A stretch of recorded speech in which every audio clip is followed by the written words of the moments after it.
quiero, antes de irme, deciros que desde el Gobierno de España tenéis un aliado en este gran camino, en este importante camino que son las empresas saludables. Muchas gracias. Con ellos aprenderemos lo que están haciendo, realizando y, por supuesto, siempre con los objetivos de la OMS.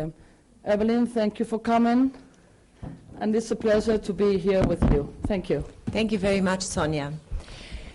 I hope you're all refreshed after a nice lunch. We're going to continue now, as Sonia said, with more collaborating centers. We heard already some experiences and successes of the European Institute that has been a collaborating center for many years. And we have here 2 more collaborating centers and 1 other center. Gloria is out from Colombia, and she's not a collaborating center. We have Silvia Iano from Brazil and Alberto Tuccuni from Italy. So you have a very international panel today, and I hope it'll be interesting for you. Just to let you know, the network of collaborating centers contains 55 officially designated collaborating centers. And I'm very pleased to say, because you are designated for 4 years, that just today, this morning, I got the notice that the European Institute is redesignated again after 4 years. So it shows you that they are doing good work and that it is useful for the international community.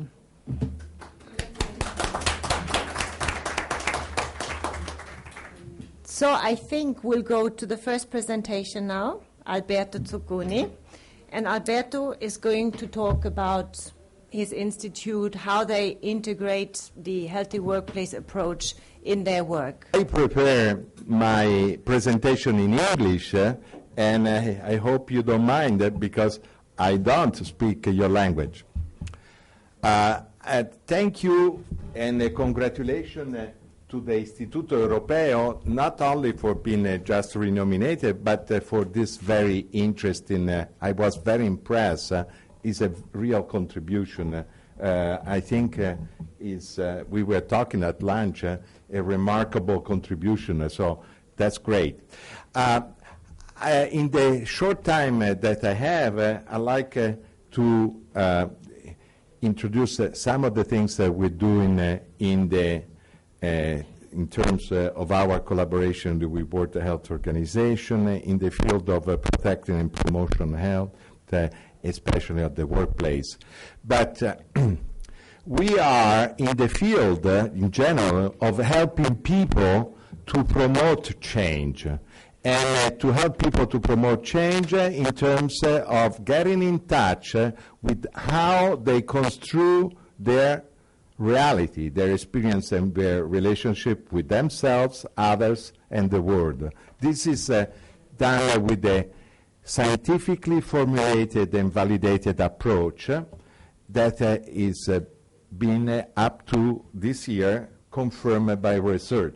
This is what has happened, and workplaces are, at the center of this reality. And so risk perception has to be really promoted because largely the industry is not willing or even ignorant of what is going on. And so we are reaching the tipping point where mitigation and management and governance are not anymore possible, and still people are in denial. And so I think the healthy workplace model is a good example of systemic thinking, and I think it should always more, and it does in the last directive, include awareness of this dramatic fact. Human beings are determining the future, not only of human beings, but all life on the planet. Are working in our institute, in everything we do, also with the World Health Organization, of having compasses, some very important and basic psychological compass, because people need to know, but not only in terms of knowledge, but also feelings, because there is a big phenomena of denial. And so the efforts are really necessary and worthwhile, because no matter how you look at, if you are a nation or a community or a workplace, the best resource you have is people. So, and we're going to do it or not, but we are all together in this. So, for example, part of the things is like resilient and creative people are much more better off when they need to do crisis management. And show that discrimination is bad for everybody. Not only is injustice, not only is making people suffering, but to make those people contribute less to their community and society. And also, in terms of the bottom line, everybody loses, because the society that are more discriminatory, either is a workplace or a whole nation, have much less prosperity. Book that I wrote some time ago in Italian and English, and that I gave a copy for the library, I propose the ethics of the health promotion and also the health promoter compass. What is basically, without going in detail, is that we have to do things that are grounded on ethics, and we need the health promoter ethics. Is an impactful role, and we need to be clear about what is important to have nationally and internationally. And like in a compass, that there are, the north, the south, the east, and the west, the biopsychosocial paradigm, and then capacity to understand how meaning is created. So the epistemology, the hermeneutics, and then what in a moment I will illustrate, a person-centered or community-centered or working-centered or culture-centered approach. And then the three level of competency is not necessary not only to know, but also to do, act on your knowledge, and also to have the interpersonal skills to form the full competency of a good health promoter. But a good health promoter needs to be in touch, in contact with the social cultural context in which is operating, and with the intersectional reality, because if we work only on a single aspect, you do good here and you have a bad reaction there. And so you need to be able to include all the stakeholders. And I don't know what happened to this. I was updating it while I was listening. And also with the health promoter has to be, if he's working on a workplace, to work with also the mission and the philosophy of the workplace. You cannot do against the workplace. So something that is able to do in a workplace needs more patient and goals less ambitious in another. Otherwise, it's just going to be creating a reaction of rejection.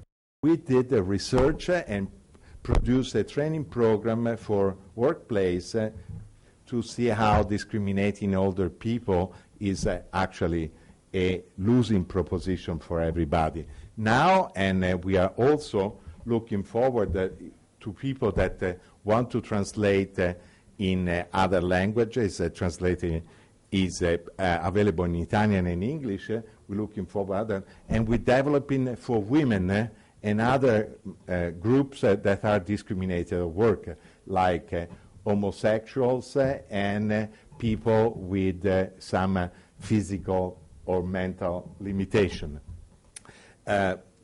In this, we have also developing a multidisciplinary healthy workplace toolbox and a central risk, a portal for risk communication and dissemination on a healthy workplace strategy. We're also developing healthy workplace practice that emphasize on green business and green entrepreneurship that are sustainable. And I was talking just a few moments ago at lunch, we have developed, and so if it's in Italian, but somebody was speaking, I had a colleague, a psychiatrist in the audience this morning talking about, we do a lot of work on health promotion and health protection in terms of mental health, which is important in the workplace. And we have developed, in one of the many things I do for free in Italy, I have this umbrella organization that has 155 training schools for medical doctor and clinical psychologists that become psychotherapists of any orientation, which is, as you know, very important for offering service that are effective. So we have created a certification. First, the first step, total transparency, how we deliver the products, and then a research on how the people that come out of the 4-year postgraduate programs do the effectiveness of their services, and also the effectiveness of training, in this case, a psychotherapist. And so we have, engaged internationally a bunch of experts that have been donating their works. They are all my friends, and I think that's another small step in the things that I even heard this morning. And I was, again, I finished saying, very, very, very interesting. If some collaborating center wants to join some of this project, I'm here around. They are all welcome. We don't have money, of course, before. Thank you very much. People are longer healthy. We heard that already this morning. They work longer, and they need to be able to work longer nowadays as well. So that is one important point. The other important point is resilience. Resilience of workers in a stressful working environment, particularly in times of financial crisis, like we experience now, and hopefully not for very much longer. The empowerment of workers is very important, and you can also find this back again in the healthy workplace model, and all this also connected to green enterprises, which is basically your CSR, the corporate social responsibility component of the model. So you can see there are different areas that are touched upon, which you will also find again in the model. I would now like to give the floor to Silvia Ayano from CESI. Gracias por la invitación del Instituto Europeo. Es un honor estar acá em nome de CESI e do Brasil, para compartilhar e aprender com todos aqui. E muito interessante as apresentações de meus colegas. Podemos sempre ver o quanto que o mundo está trabalhando para a melhoria dos ambientes, e esperamos todos juntos que tenhamos realmente ambientes saudáveis. Primeiramente, vou explicar pouquinho sobre CESI. É uma instituição, Serviço Social da Indústria, é uma instituição mantenida por las empresas industriais que tem como objetivo oferecer educação regular para os trabalhadores da indústria e também qualidade de vida. Para a CESI e para a indústria, nosso desafio é o alto custo da licença, correto? Barras, hoje ouvi barras, barras de enfermidade.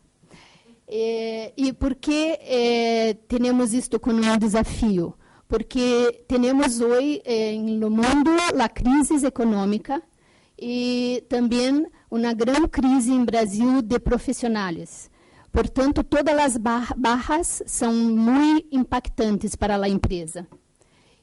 E temos um objetivo de ajudar as empresas industriais em reduzir estes tipos de barras.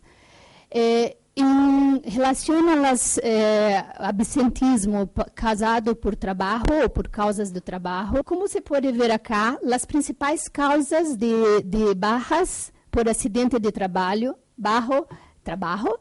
são lesões e traumatismo, enfermidades do sistema osteomuscular e transtornos mentais. E podes ver que são muito mais as bajas por causas não relacionadas ao trabalho do que relacionadas ao trabalho. Como entendemos isto? Entendemos que por ser a maioria das bajas causadas por doenças não relacionadas ao trabalho, são muito importantes serem prevenidas porque causam impactam a saúde e a qualidade de vida do trabalhador e também a produtividade da empresa.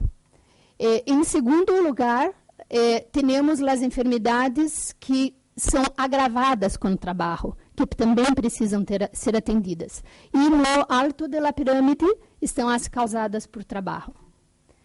Portanto, nossa proposta para enfrentar este problema é promover a saúde integral do trabalhador.